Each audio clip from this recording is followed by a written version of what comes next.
ওসিলা করে যা চেয়েছি পাইনি এমন কোনোদিনও যায় নাই। আলহামদুলিল্লাহ, আমি সম্পূর্ণ আল্লাহ পাকের কৃতজ্ঞতা এবং শুকরিয়া আদায় করছি। এইটা ওসিলা করে আমি যা চেয়েছি আমি সারা জীবনে তাই পেয়েছি।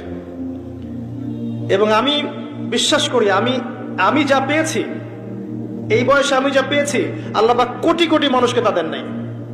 এটা আমি বিশ্বাস করি। এই বয়সে আমি যা পেয়েছি, আল্লাহ পাক আমাকে যা দিয়েছেন, যত দিয়েছেন, কোটি কোটি মানুষকে আল্লাহ পাক তা দেন নাই। আমি এমনটাই মনে করি। আমি কি শিখাই দেব সেটা? আপনি আল্লাহ পাকের তাওহীদের ওসিলা দিয়ে দোয়া করেন। দোয়া করতে করতে আল্লাহকে বলেন, আল্লাহ তোমার তাওহীদের কালিমা লা ইলাহা ইল্লাল্লাহ এর ওসিলা করে তোমার কাছে আমি চাচ্ছি